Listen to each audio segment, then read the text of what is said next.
Hello and welcome to Photographica podcast. This is a podcast devoted to photography. It's about photographers, it's about their work, and it's about what they love doing and how they do it. I'm Alex Schneiderman. I'm a printer and photographer of some 20 years standing. My website, asprinting.net, is a great way to get in touch with me about any printing you might need. I'd like to thank Chad Lalong for the music that you hear on this podcast, and you can get in touch with Chad through his Twitter at Chad Lalong. That's ChadLelong. Remember, you can get in touch with me, Alex Schneiderman, through my website, asprinting.net, and I'd love to hear from you if you've got any suggestions or comments, or you'd like to discuss having some of your work printed. Thanks for listening, and on with the show.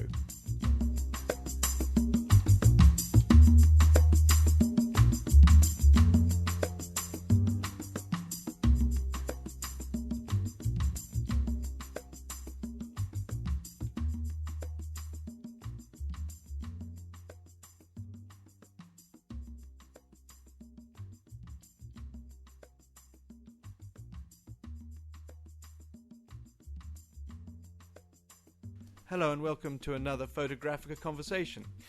This conversation is a double first for me. My subject for this podcast is not a photographer and is not a man. Aileen O'Sullivan is in fact a documentary filmmaker from New Zealand who has very strong links to both Irish and Scottish cultures, which she attributes her love of storytelling to. In the course of this conversation, I learnt that we being stills photographers, have a huge amount to learn from the world of documentary filmmakers. Aileen's discourse on the effect of the audience on the film, and I think we can safely say this applies to exhibitions and showings of sequences of still images, is absolutely enlightening and I think very valuable to the way that we expect our work to be consumed. I hate that word, but I can't think of a better one right now.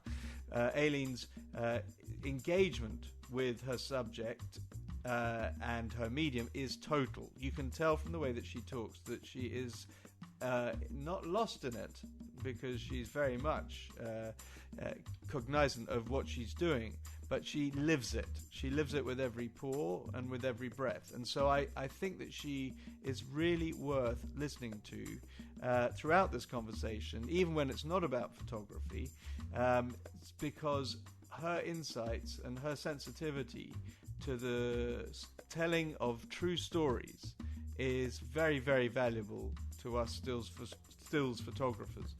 So, without further ado, I give you Aileen O'Sullivan.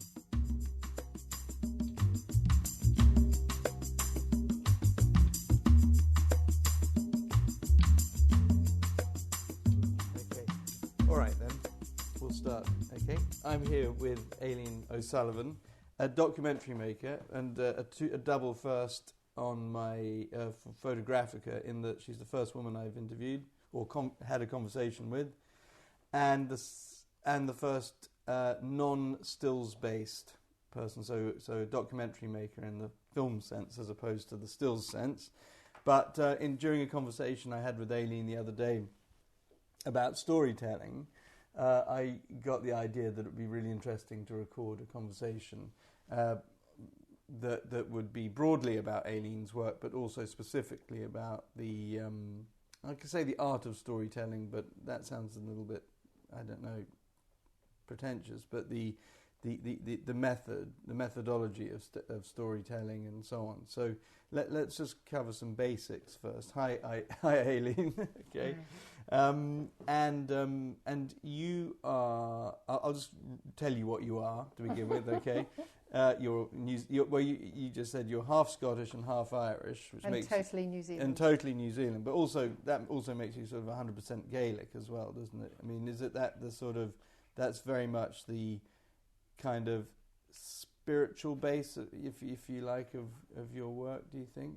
Yeah, and I think it's because of that Scottish-Irish heritage that I was brought up in.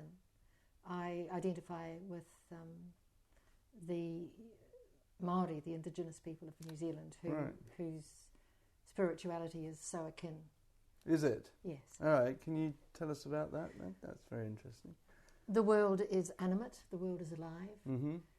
Everything has a story that goes back through an oral tradition that is rooted in the Pacific, because the Māori people sailed from different islands in the Pacific to arrive in New Zealand. Mm.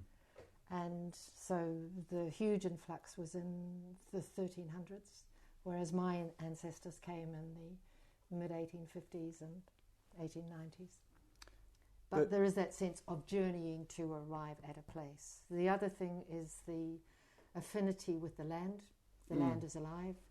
Everything that the land produces, everything that the sea produces is alive. Mm-hmm. They draw their knowledge. For instance, part of the way they found their way to New Zealand was following the pathways of the whales. So they followed the currents, and the whales followed the currents, and they followed the whales, and that brought them down to New Zealand. Right. And the other is music. Right. They're very, very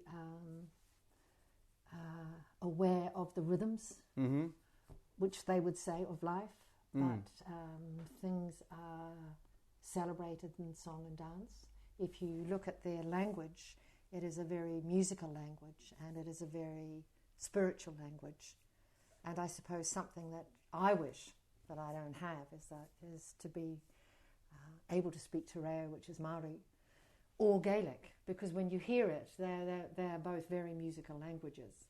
And when you start looking at the translation of Māori words, which I've done through my work, you find that there is a great range of expression for romantic words, or words that are to do with the senses, whereas I often find English quite cut and dried and businesslike.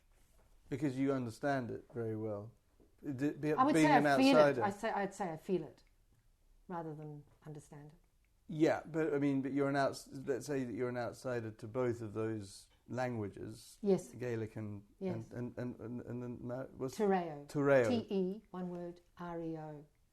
Okay, and so does that? Do you think that makes a difference to being being on the outside of the language? Because if you're on the inside of those languages, perhaps you'd find it as prosaic, perhaps, as you find English. I doubt it, because when you're looking at the translations of those languages, you find that the words that are used have a sensitivity to them that is beautiful. Yeah, I'm thinking also sometimes of when you read Islamic texts translated, that they also seem a lot more pictorial in the way that they say things. I mean, I'm not drawing a connection. But how wonderful. Well, yeah, I mean, but it's a very English language thing that, people I agree that people tend to say exactly what they mean in English, and that's why it's probably the most broadly spoken language in the world, because it's so useful. But it also means that when you're with people, your other senses are working overtime, because you're trying to pick up their body language and where is this coming from. You mean when you're talking about English? Yes. Yeah. Whereas because you want to know why someone says something, not necessarily just what they say. Because the words don't contain enough meaning, or because it's the why. Why is he saying that? Right. Okay. So let's say that language, that kind of speaks a lot of your appreciation of language, which we all now understand to be not just vocal or what literal, comes out your mouth? Yes, but also visual. Okay, yes. So how do you think? Is there a way that appreciation of, say, a musicality or a sort of more natural language communicates in your work to the screen? Into sort of the moving image, into the way that you tell stories on screen? I think I started doing my own work after I started directing for screen, and I was directing drama, and right. I found that I was directing a series, and it took me quite a while to move from directing radio drama to theatre drama. Yeah. And then was invited to direct for screen. And, you know, they were wonderful in training, but I'm not a technical person, and you're dealing with a large drama crew, and you have to take on board the nuts and bolts of the technical jargon that you're working with, because all the different departments require you to as a director. So I went through a very frustrating period of trying to get on board with that, and found that what I was used to was having longer time to work with actors and with writers, so that I've always been interested in the why of. Why are you writing that? Why are you aware of why you're saying that? Yeah. And connecting that aliveness of, especially with actors, is, you know, what happens to come out of their mouth is just a tiny part of a performance. Right. And so once I was up and running with the technology, I was able to be much more on top of working with performance and getting to the heart of a story. And then I became somewhat frustrated with the material that I was working on, and thought, rather than be critical of that, go and write something. Right. And I found that I could only write with pictures. I could only wait till a picture came into my imagination. Yeah, I know exactly what you mean. And then once the picture came, I could dive into it. And then, you know, for me, the characters take forever to start talking. Right. Well, let's just stop on that, because it just occurred to me this is a really good time to go back and find out what your path to documentary make it has been. I mean, you just touched on the fact that you made drama before, you directed drama before, but can you just give us all a sort of précis of where you came from and to the present day? And I mean, when I say précis, I mean, you know, just a sort of a very, very broad strokes, you know, where you started and how you've progressed. Well, it really started in the garden with my grandfather. Right. My mother was, both my parents were ill, and I lived with my grandparents. Where was it? They were in Dunedin, and my grandparents had just come off a farm and bought in the city of Christchurch, and I lived with them from 2 to 4.5. And they had time. And I think basically I was a very spoiled child, and had a grandfather that was an extraordinarily happy person, and just probably the most brilliant storyteller I've ever met. So everything was a story. Everything was alive. And basically what I did was I gardened with him.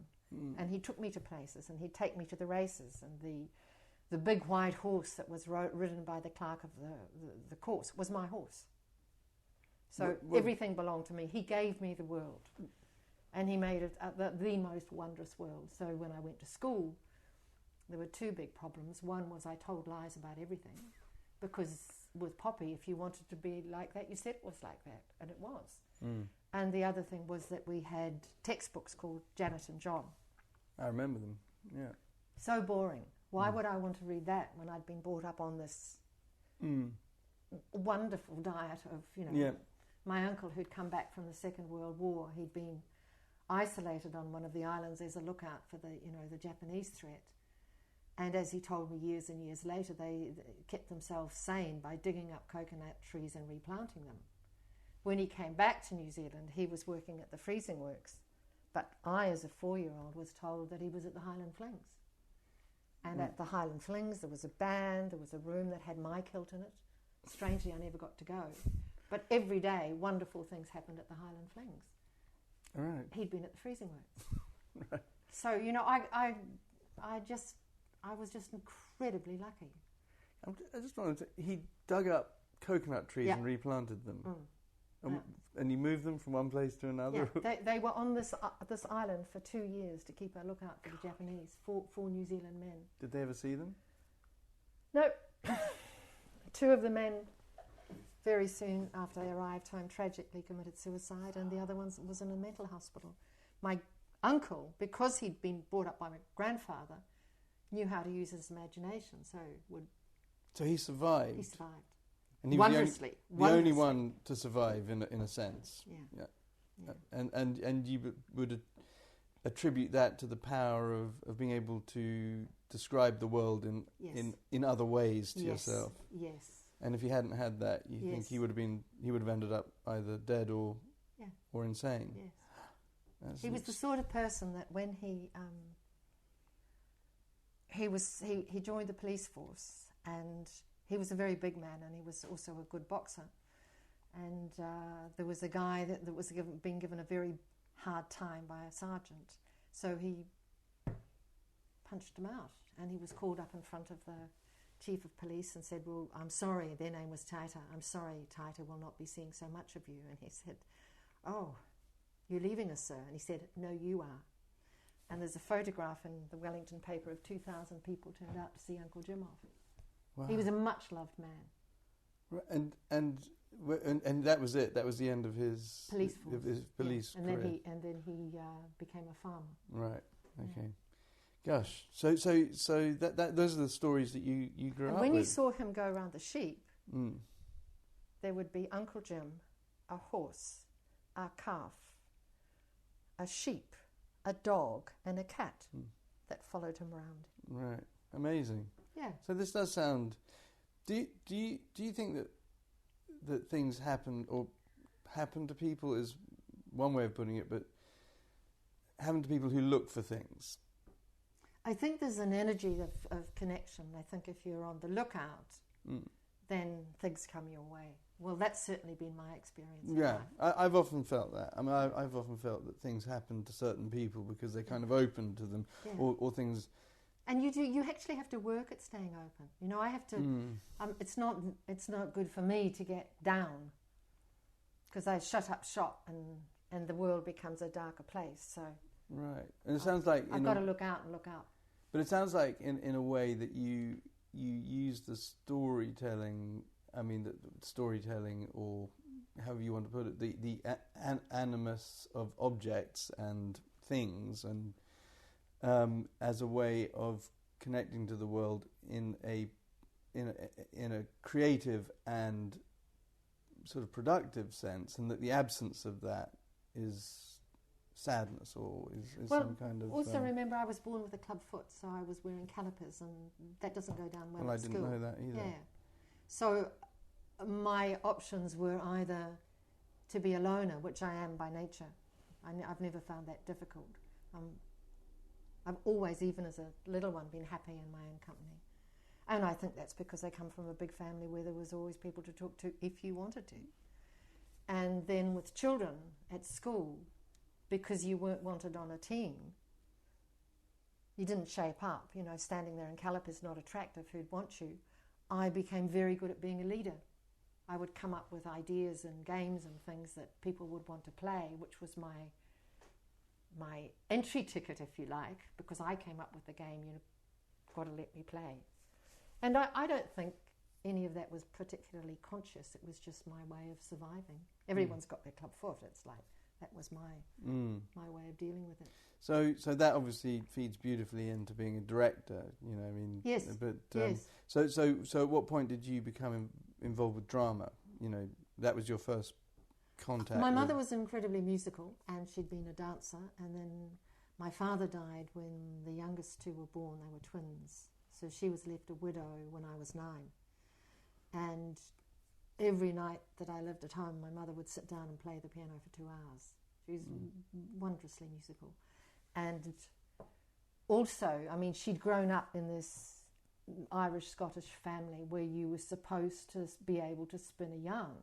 Yeah. You had to be able to play a musical instrument, sing, play cards well, and be of interest. If you were going to tell a story, you needed to make it worth listening to. So that whole family dynamic has been passed down throughout our family. That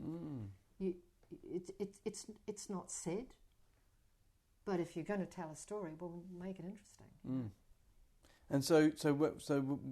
And my mother did that. You know, she was incredibly attractive, and you know, she was probably, well, she was very undomestic, with 7 kids to bring up, and you'd go home and there would mum would be curled up in a chair with her cigarettes and reading.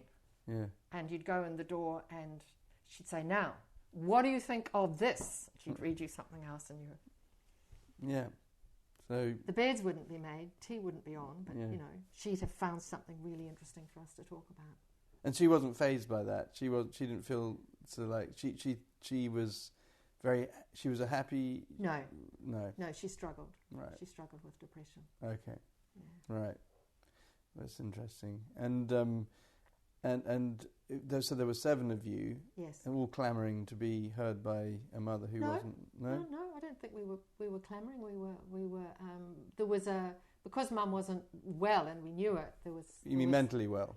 We had to, you know, be as good as we could. And she had an incredible older sister who was, as one of my sisters said, I want to be as big as Janie, big as the world. She was just an extraordinary person. And she lived out on the country and had a big place. And we spent a lot of our time there. Mm. And eventually she and my mother bought an old homestead, which they ran together, looking after people. Looking after people, yeah, rather than animals, right? Well, they had the animals. They had a whole strain of Limousin cows. They had 65 acres and an orchard, and wow. You'd get a phone call saying, we went to buy some apricots, but we saw these tickets, so we're going to Europe for a month. Wow. I mean, she did have a wonderful last chapter in her life. Yeah. How do you find tickets when what you're really shopping for is apricots? Because you go to the little local, we're talking about small towns, they lived out in the country, and next door to where the apricots would have been some advertisement for travel, and away they'd go. Great. And so did you act? Yeah. So and is that your... Oh, well, we used to. I mean, the 7 of us used to sing together, so we'd be asked to sing at different places. Right. And then we learnt what was described as elocution. I had elocution. And we had elocution, which I hated, but anyway, and you just, you know, you learnt... How now, brown cow. Yes. And you learned as a young person how to... I think I was always strong on charm because I needed to be. Right. And it was a defence against keep the attention away from the feet, so be charming. Right. And we were good at it, yeah. Right. All of you? Yeah, all of us. Wow. And so your interest in drama then started there? Yeah, I didn't particularly like it. Right. I didn't particularly like acting at all. Right. And so when I found directing, which I found when I'd done... Because what I'm trying to see, your background, as you've described it, is very kind of rural, pastoral, with no connection to the sort of sophisticated... No, we grew up in Christchurch, which was a very English... we were Catholic, you know, but that was a very English Anglican city. Yeah. And we went to a private Catholic girls' school, and we were well educated, and I went to university there. And right.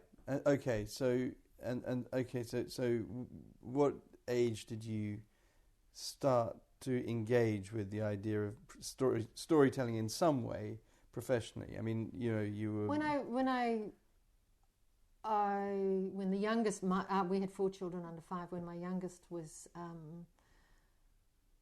3 or 4, a friend of mine had opened a kindergarten, and I was desperate to do something. And she asked if I'd go around and help out with the little ones. And I used to read them stories, and then I got them acting out the stories. I think that's when I started directing. Right. Gosh, that's amazing. So then I worked as a journalist for Radio New Zealand, and I was acting at the time, doing some roles on television. And the woman who was very English repertory was leaving radio drama, and they just said, would you consider us training you up to take over from her? Right. Which I did, provided they would allow me to work the hours I wanted for the children. So that was it. Radio drama was the first sort of connection. Yeah. Right. And then when I was there, I wrote a children's story, which they immediately bought and asked me to write 6 more, and I couldn't do it. That's interesting. So I mean, there are only so many hours of the day, and I was working 8 hours a day plus looking after 4 children. And I think it was just one bridge too far. Yeah, maybe it was the right thing as well. Do you think, looking back on it? Don't know. I mean, but so you were directing drama, and then you were doing TV. This was the radio, but then you went from TV. Radio to directing theatre. Was invited to direct theatre, and then from theatre to direct screen drama. Because what's interesting, you said that you struggle to kind of discern or define the meaning, or discern the meaning in something until you've got a picture in your head. But your beginnings were very much in the aural tradition, where pictures are not required. Yes. Well, maybe not. I mean, maybe that's not the case. And that was well, I couldn't write. I mean, I couldn't really write until I got a picture. I mean, the kid's story I wrote, I just got this instant image of a clown that couldn't laugh. Yeah, right. Just, I don't know where it came from, but I've never forgotten that image of this clown that couldn't laugh. And then this kid that recognised that this clown couldn't laugh, and that innocent knowledge, that innocent knowingness of a child in a huge audience picking up on the fact that this clown could make people laugh, but he couldn't. And the kid innocently does something.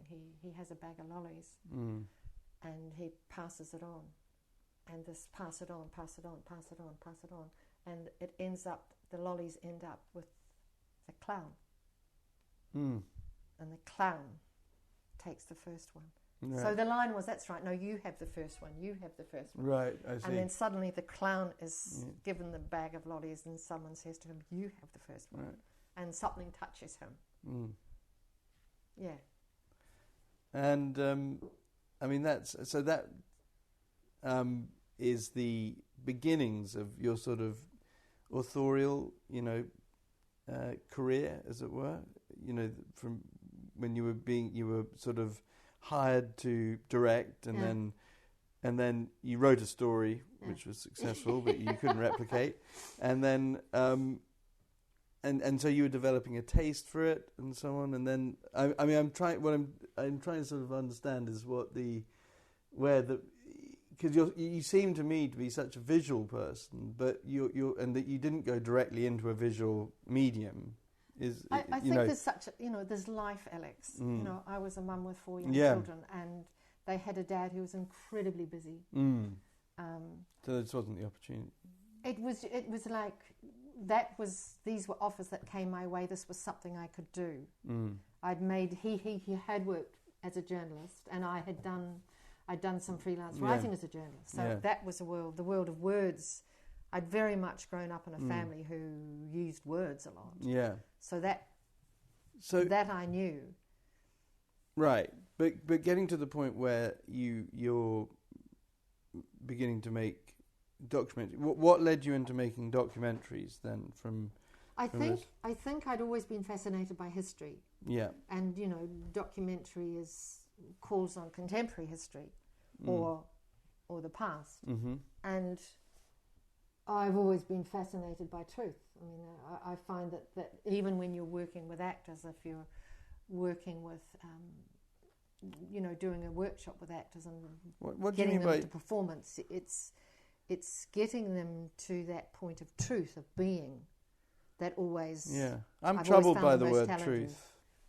Well, everyone's got their own, so I don't know. But what's your truth when you talk about that? When somebody says the word truth to me, I always think exactly what you just said. Like everybody's got their own. Used way too loosely. Well, I just don't think there's any objective truth. But I suppose I'd say, and if I was walking, I mean, this is just an example. I would think, oh, that doesn't ring true.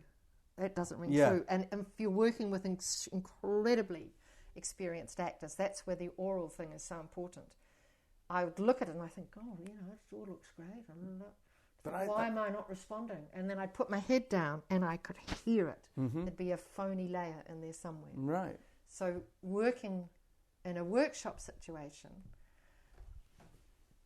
I suppose for me the key word is why. If you're working with an actor and you're trying to discuss a point of performance, and they know the story that they're representing, they know the moment in the story, because that's what you're talking about. They're all little moments joined together. And if you start talking about, why are you doing that? And you keep going with the why, Mm-hmm. they will bluff you, but if you persist, they will get to what for them is a point of truth. Yeah. And then my response is, we're at the point. Yeah.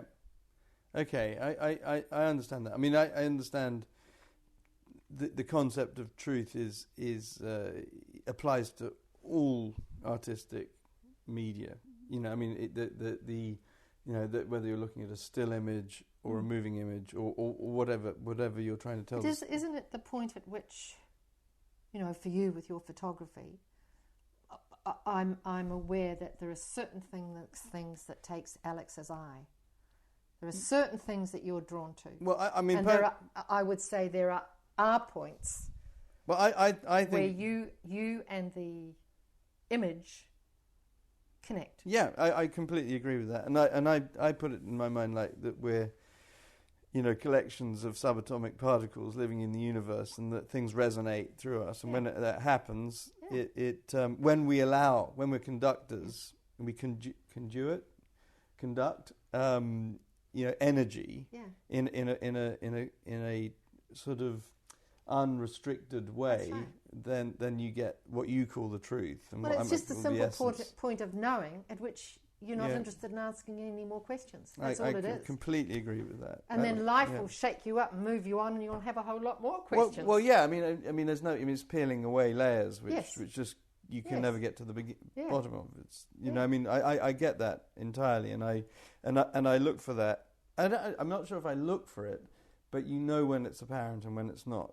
Well, you allow yourself to be affected by, which is the other thing. You put yourself in a situation where it possibly could happen.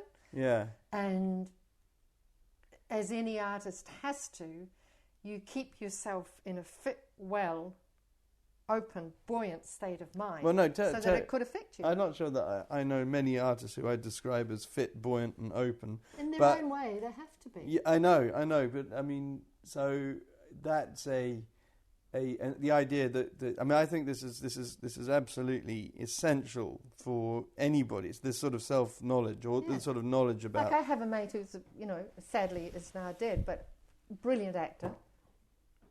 Had to smoke all the time. Had to have a bottle of wine every night. Brilliant, quite brilliant, but knew himself well enough to know that's what he needed. Never tried to stop drinking, never tried to stop smoking.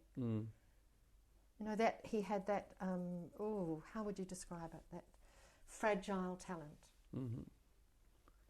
Yes, and some I suppose are more fragile than others. I mean, they're more sort of on the visibly sort of quivering on the surface.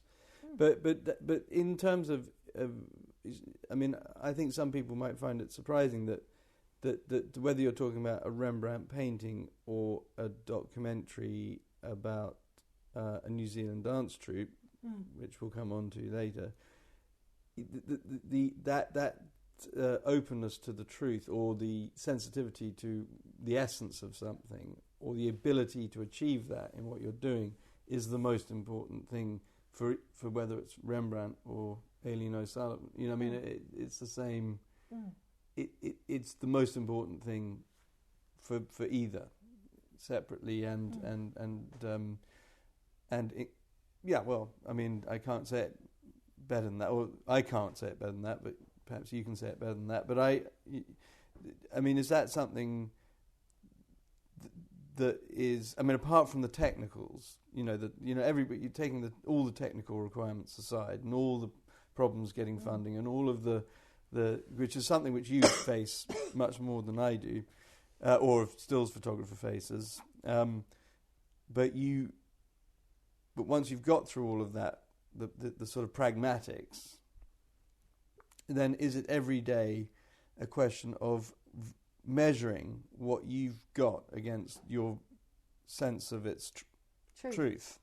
Mm. And how easy or difficult is that to do during production?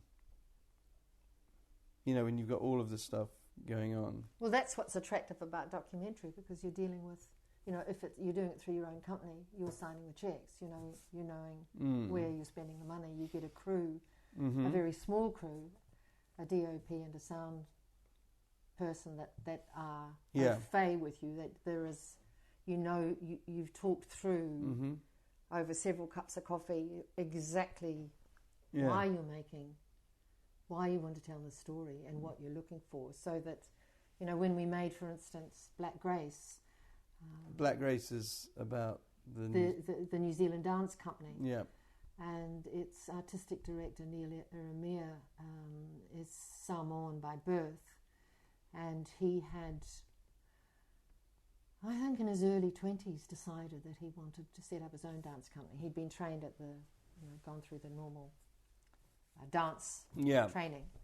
And he is by nature a maverick. And he's also a storyteller. So he's very connected with his Samoan roots.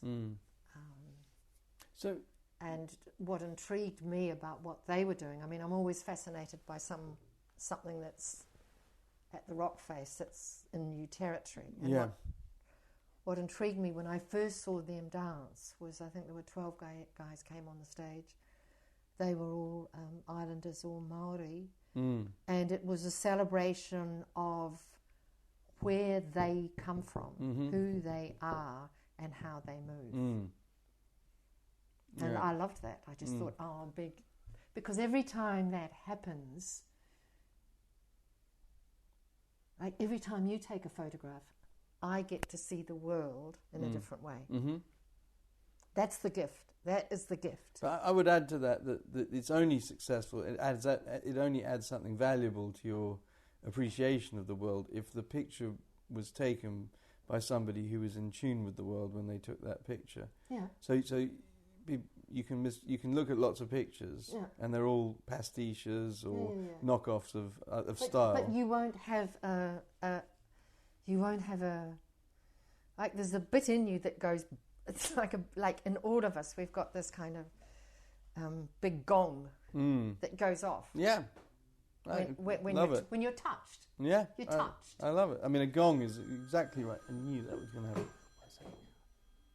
So the big gong is a great. I love the analogy of, because it's all about vibrations and about and when it rings true, we all sense it. Don't you think there's something universal about that? And that's what's so wonderful. I mean, there's an expression that the Spanish have called duende, which is when a performance or a piece of music or something surpasses the capacity of the artist. So an example for that was being at a performance by Paco Peña. The guitarist. Yes, and he was playing with a flamenco dance group. And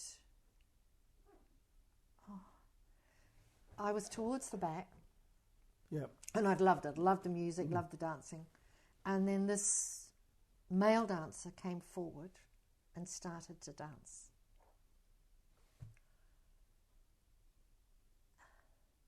And there was like electricity in the air. And the different members of the company, and not only the dancers, the whole company came and stood around. And I just had tears pouring down my face. Because it wasn't just him dancing. It was all of us. And it was extraordinary. And that's what the Spanish call duende. That's a wonderful word because it from the gods. From the gods. That's duende. that what it means, right?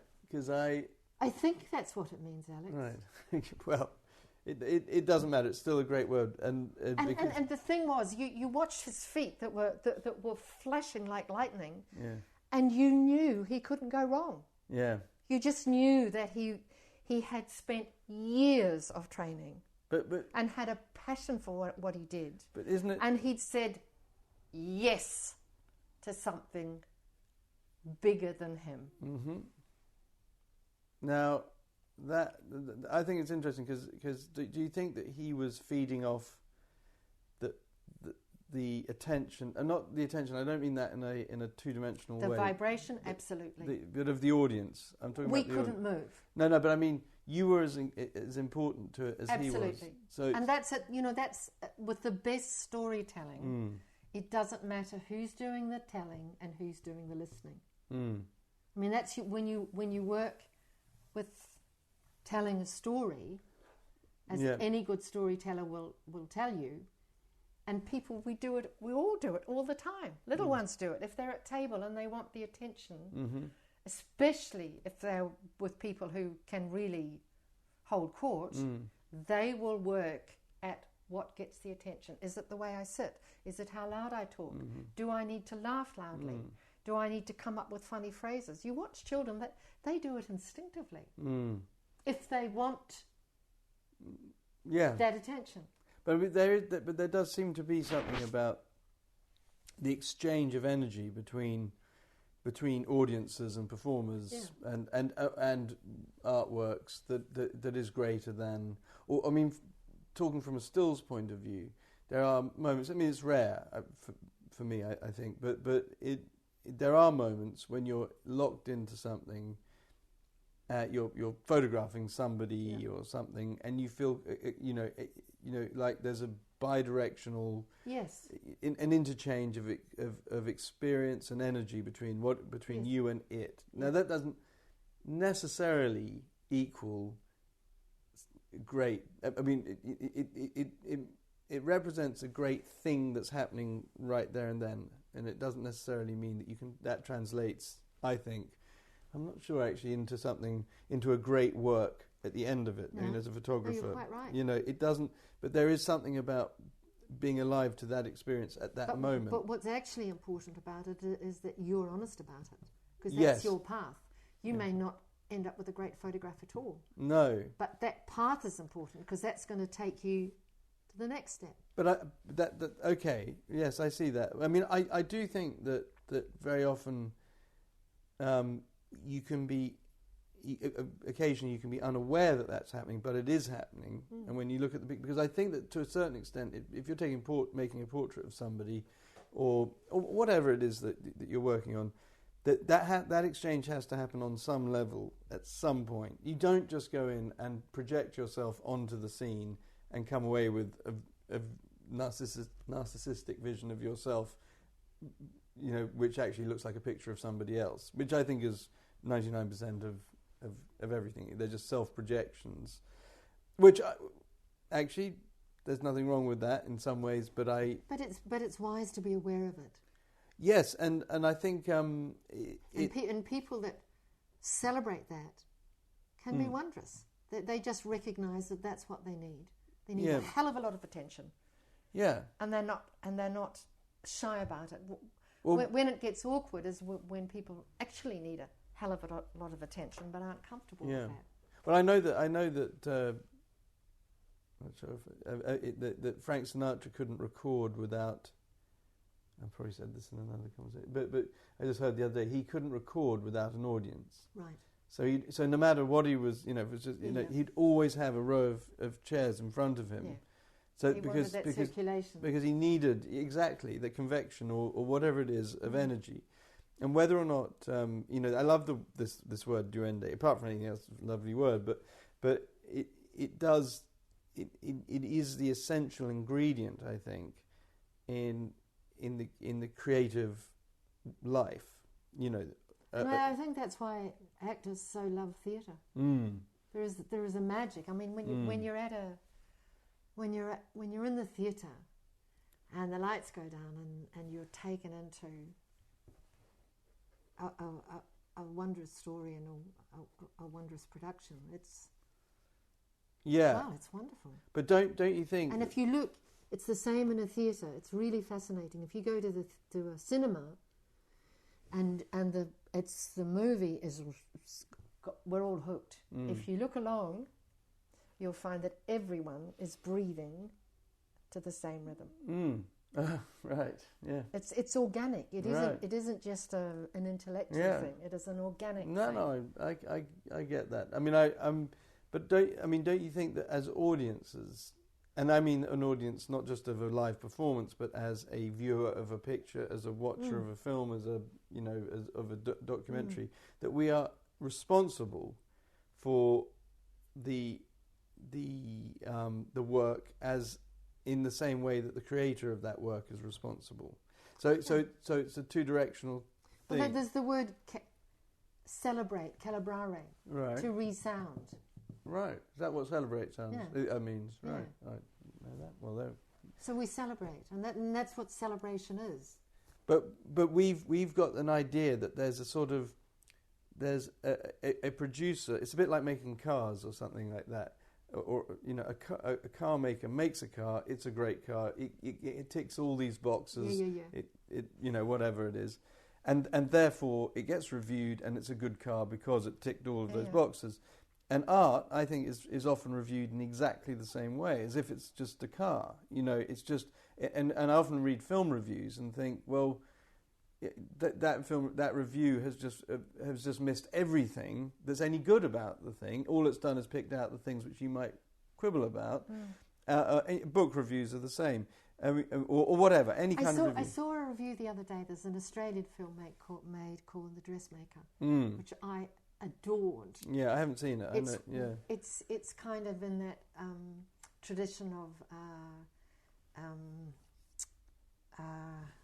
now Baz Luhrmann and way so over the top. Yeah. It just makes you laugh out loud because your imagination is being surpassed all the time. Right. And I happened to hear it reviewed in New Zealand. I thought, the guy just didn't get it at all. And he said, funnily enough, he said there were some middle-aged women there that seemed to really enjoy it. And he said, but it was just nonsense. It was a mess. My daughter asked me to go. We loved it. Yeah. It was just brilliant. It's a brilliant piece of work. I read a review here. Yeah. Slate it. Yeah, right. They just don't get it. Yeah. I mean, they're just taking the mickey, as we say. It's a huge piss take. Yeah. But that's... And you think, how can you not get it? But... How could you possibly think this is serious? But you see, I think that all work has a universal... Priscilla, Queen of the Desert, that's what I was thinking of. You know, right. the film of the transvestites going on tour. It's totally in that tradition, which is surprising coming from Australia, as it was when the Australians opened the Commonwealth Games, tap dancing. Yeah.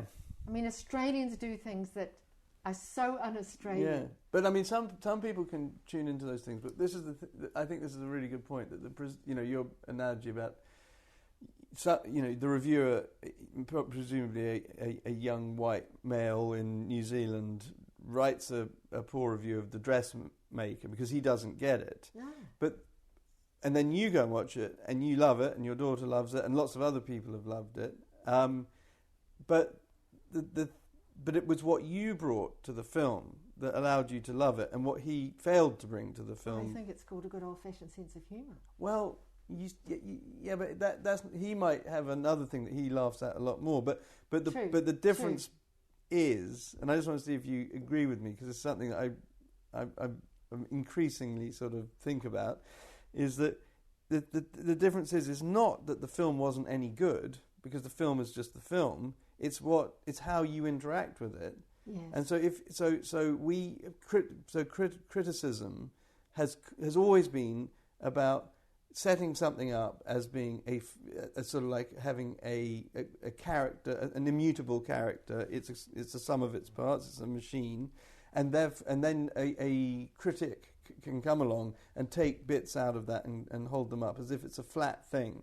But actually what it is, it's a living thing that's been made out of many, many hundreds of thousands of hours and talents and so forth. And decisions. But then it goes out into the world and it's seen by people in the Northern Hemisphere, Southern Hemisphere, from different traditions, some who aren't so sort of in touch with their, say, musical storytelling roots, as say you are, and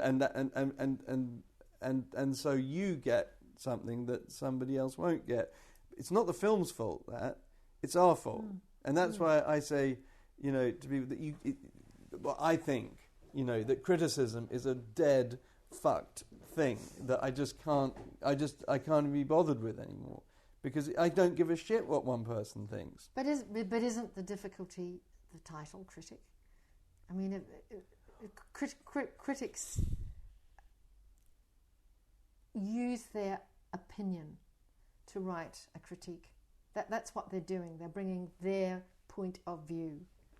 So no matter how... I mean, basically what they're saying is, I've seen an awful lot of movies and I can write, therefore I am giving you my opinion. That's exactly what happens, isn't it, with a critique? Yes. A review? Yeah. I think so. I think great criticism is very necessary to the development of art. You need outsiders to the process. But it's also our dependence on, say, a critique. Mm. Then you look at in the disturbingly deplorable world of journalism and media, where I grew up. And was blessed with being, working with some very, very fine sub-editors. And now I will instinctively look at the editorial of a newspaper for guidance, because these are the guys that have been reading all the stories that have come in on the wires. They've been following it, etc., etc. And less am I in any way trusting or admiring of something that traditionally I relied on. Right. Because the newspapers I don't find reliable. And it's like you're given this slew of facts that are shaped up, and every time you come across something that you actually have experienced or know something of, you become more and more suspicious, because it's being perverted to sell in the most cases. That's give us the stuff that they want. Yeah. Gets pushed to the front, and so that immediately distorts the story. Yes, I mean, but have you had? Have you had experience with critics of your work? I mean, and I say critics as in positive or negative. Whatever the opposite of criticism is, accolades. Yeah. Anyway, but. How have you found your engagement with them? If you... I'm very niche, Alex, in what I do, and normally people have got what I've done. Right. Okay. But then again, they won't have watched it unless they wanted to. Yeah. Yes, but that's quite a good point, isn't it? That people. I mean, we made a film I did as a co-production called Life's a Riot, which was looking at the Great Depression. In New Zealand. Mm-hmm, yeah. And that was a drama. Drama. Yeah. Based on fact. Yeah. We dramatised it, but was done in a particular style, so that it was looking at it in a sort of tableau way. So we used a lot of archival newspapers and photographs, etc., etc.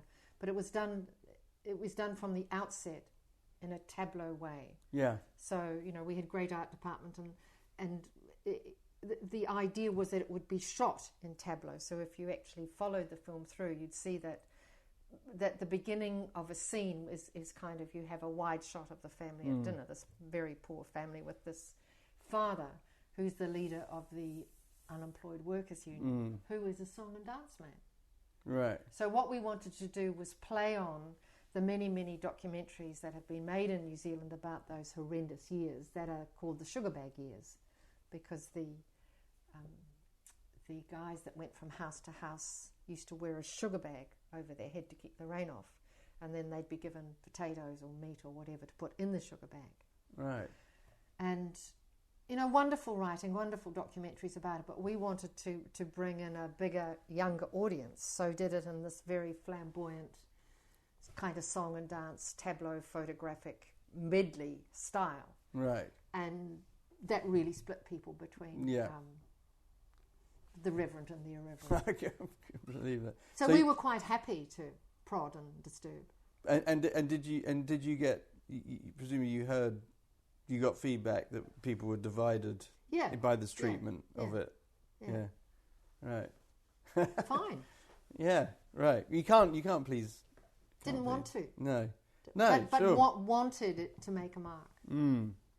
And so let's go back to the progression to the your film about the Maori troupe in a dance company in America. Samoan. Yep, Neil Samoan. And how you followed that through. If you could just sort of take us through the beginning of your. Things just come up my back, and I'd been standing in as head of acting at the drama school in New Zealand for. I had a knee replaced, right? And they asked if I could go, and it was just good timing. I could. They wanted 6 weeks. I could do it for 6 weeks. To do what? Sorry. Stand in as head of acting. Right. So that just meant making sure that those. Mm-hmm. Those students got the schedule that they needed and doing a little bit of teaching. Right. And it was fine. It was great. Yeah. I loved it. And it was something that I'd done. I'd stand in for a week, or I'd go and do a workshop with them. So I knew the school really well. And I took my exercycle and... But how did that segue into the... Okay, yeah. So while I was there, a Maori director who I've collaborated with was down visiting, and Black Grace were dancing, and I said, I'd really love to see them. And there was another guy, Nat Lees, who's a Samoan actor, who was teaching at the school, and he came with us, and Neil at that stage was married to his partner's daughter. Right. So we went to the show, and something just comes up my back. Yeah.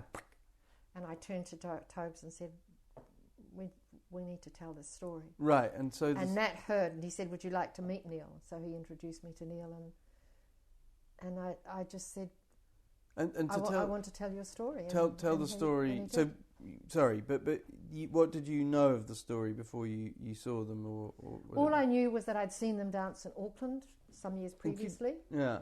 And that it had affected me. And that when I saw them again, I thought, where has this come from? Where? Yeah. Why are they dancing like this? Right. Why again? So, can you just tell, for everybody, to just tell us who Black Grace are then? Black Grace is a dance company that was formed by Neil Iremia, I-E-R, E-M-I-A, who is of Samoan, German, Chinese background.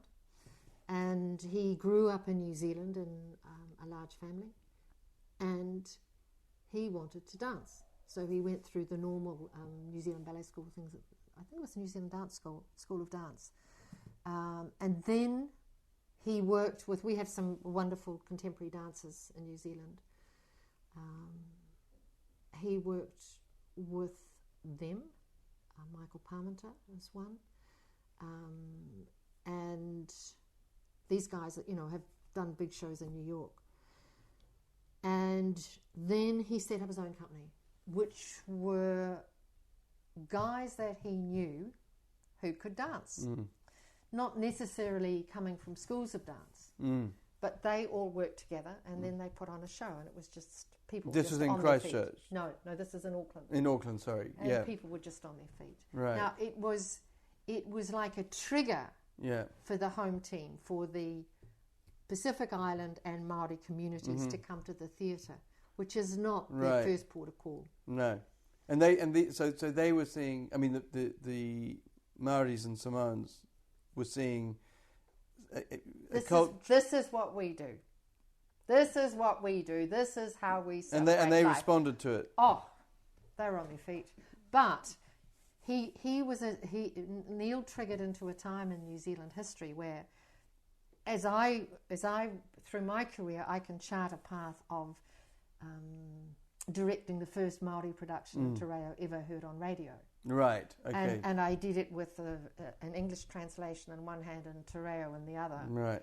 With Māori people helping me, and when I was asked to do it, I said, well, I don't speak Te Reo, and we managed to get Radio New Zealand to buy the script. I got a team together to to record it, but it was the first ever, and that was exciting. But what was interesting for me was, when we did it, I said, let's do both versions. It will go out in Te Reo one night and in English the next, so that we embrace everyone. We don't go get tied up in exclusivity. What was really interesting was the Māori version was 10 minutes longer. Right. Because they riff. Right. They just instinctively riff, and they are very funny. Right. So, and then I had done some Samoan stories, and I'd done other Māori production. But when I left Radio New Zealand, I arranged with Radio New Zealand that we would go to a marae for a weekend. And a marae is like a big meeting house. Right. Where Māori meet. Yeah. And the interior is carved. And it tells the story of that tribe. Mm-hmm. And it's revered. So I wanted to get out of the studio where I'd been working with Māori back to where they were at home. Right. So Radio New Zealand staff came with me, and we invited all the published Māori and Samoan writers. They all came. Right. Now they really spoke. Right. And they said what I thought they would say, which was that they felt totally alienated. Right. By the basically English repertory tradition of radio drama. Right. And one of the contracts I had with them was that I knew I was leaving, and I requested that I be replaced by a Māori, and that happened. Wow. So that was good. Yeah. But then that Māori renaissance of the 80s in New Zealand, where Māori were being taught Te Reo in the kindergartens, and that permeated right through the country. So now we have a lot of fluent Māori speakers who've grown up through Māori language speaking kindergartens, primary schools, secondary schools, and universities. Yeah. And they now have their own television station. Right. Which is the closest thing we have to a public service television.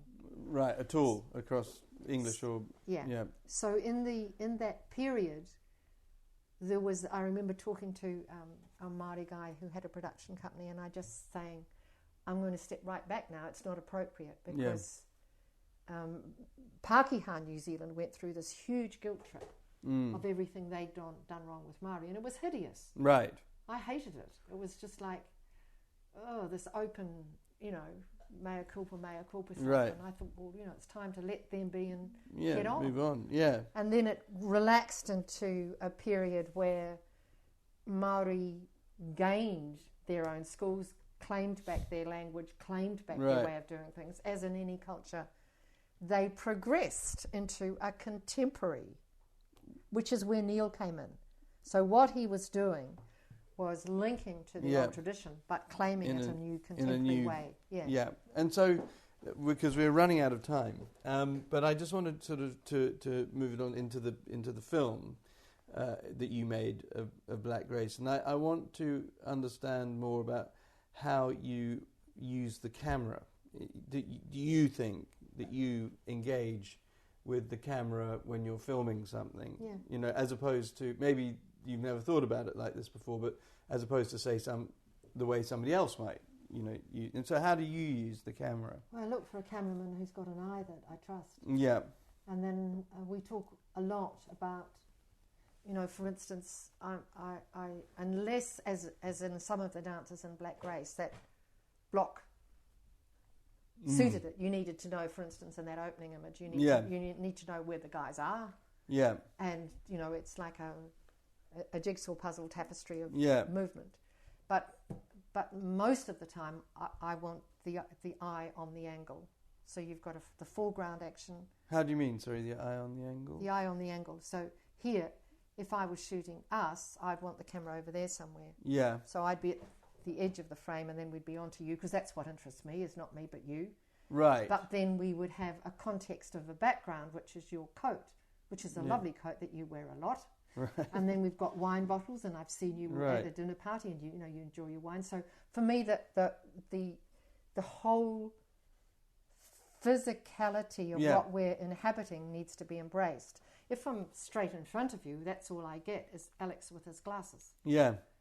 But to bring to life, with as you do with a shot, is I love seeing how the world, like for instance, you took a lovely photo of a guy with a slightly big hat on him, and then you've got the people behind him and the back of the street. Well, see, I love that. But you're doing it consciously, whereas I might be doing it unconsciously. You asked me the question. You said, how do I work with image? I know, and I'm saying, so one thing I will concentrate on is giving the viewer that sense of connection. Yeah. This is the world that person, these are the other people in this person's world, and this is the physicality of their world. But even in documentary making, which is about the truth, the supposed objective truth, you're still setting the scene. Yeah. Aren't oh gosh, you? yes. Yeah. I mean, just as perhaps if I was. Well, it depends on what you're doing. I mean, that's where you really trust your cameraman. So that often with documentary, you'll have the opportunity to do interviews, and you decide, is this person, what's the context that they're going to be most relaxed in and talking. Yeah. So sometimes you think, a lot of the gold you grab on the go. Yeah. Because that person isn't necessarily aware that that's what you're doing, because their mind is on something else. Yeah. So they're often the golden moments that you grab those. And with Neil, I remember some of the things that really were gold was at the very end when Tobes and I brought him around home, and we'd done all the shoot. We travelled to America with him. We'd done all the research. Everything was done. And we were just showing him some pieces to get him to talk about. There was one piece that they did that was the dance pieces. Yeah. That was very confronting, and it had caused problems. And, he was challenging with his dancers in rehearsal. Rightly so, because he knew the standard that they were walking into. And, in he America. got them. Yeah, he got them there. But it's hard work. Dance is so demanding. And we were watching it. The tour was over. Everything had gone brilliantly, and we were just watching at home with him. And we had a soft light on him, and we could see what he was seeing. And then suddenly he said things that he'd never said before about why he'd created that piece of dance. Because he was having it presented back to him. But also because he didn't have anything else to think of. Right. There were no people around dancing. There was no phones going anywhere. Yeah. He wasn't in his place of work. We all got on really well. He and Tobes have always been mates. And yeah. So, you must have got, as a filmmaker, did you always maintain an objective distance, or do you allow yourself to become? You have to be able to be subjective and objective. Right. You have to be able to go in one and out. Step, 1 foot either side. You go into the mountain, and you're with the people that you're making the work with, and then you get outside the mountain, and you look back and you think, oh, there it is. Yeah. How far have we got to go? Yeah, I think it's. I've heard it said that you've got to have, and it really rings true to me. That you have to have 1 foot in. You have to live it. You can't just be an objective teller. You can't just sit outside. You can't be in both places at once. Mm. If you're going to be empathetic, you have to be with the person. But I'm not interested in telling a story that is entirely dispassionate. I like how stories. far would that get you? Well, I mean, for a lot of people, it is their. It's probably the watchword of journalism, is that you're there to tell the story. Yeah, but you look at what stories do journalists choose to tell? Well, I mean, maybe they're seconded, maybe they're put on the court round, maybe they're put on foreign affairs, maybe that's what. They're meant to tell the story as they find it, and not become involved in the story emotionally. But they'd have to be blind and stupid not to know that we as human beings are drawn to see things. But don't you think that's one of the fallacies of the word documentaries, that you're documenting? You know, you're taking records and you're documenting. But I think any fine documentary maker will acknowledge from the outset that there is a strong editorial bias in every single documentary they make. Yes, but it's not always presented. But it's not presented that way. I mean, I think we are much more knowing in how we consume. I hate using that word, but I mean how we engage with documentaries on TV. And there's so much reality TV. I mean, let's say non-fiction TV. That we can watch. But I would argue that reality TV is one of the most dishonest mediums. Well, totally. I mean, because it's contrived. Yeah. It's. But does it? Hugely edited. It's largely controlled. But do you think? But how do you, when you say all of that about, trash reality TV shows that I'm up there in the front row. I mean, Jessica and I and Baloo watched The Voice the other night. We had a great night. Well, no, yeah, I'm not saying that, because that's entertainment and everything. Totally. But what's the difference between that? But real people being really challenged. But okay, honestly shown?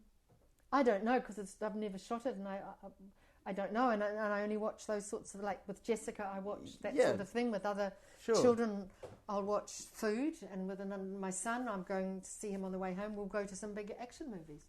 Yeah, sure. Great. It opens my world up. No, sure, but what's your responsibility as a documentary maker to tell an objective truth? Then do you think? I don't think I've ever tried to presume to tell an objective truth. Right, that's great. Do you know what? I'm going to end it there. In fact, thank Aileen. I always shake hands with my interlocutors at the end, but that was great. That was Aileen. Sorry, that was really wonderful. Good. Thank you so much. Good. Thank you. You're welcome. It was excellent.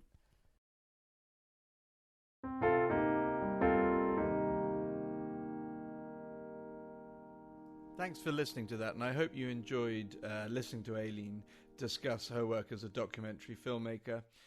If you've got any comments, please don't hesitate to communicate them to me at asprinting.net. All notes, some links and so forth to Aileen's work will be included in the program notes that you'll find at asprinting.net/Photographica. And please don't forget that if you have any photographic printing requirements, you can always talk to me personally at Alex Schneiderman, at asprinting.net. I love photography, I love printing, and I love talking to people about photography and printing. So don't hesitate to get in touch with me through my website, asprinting.net. Thanks very much for listening. Speak to you soon.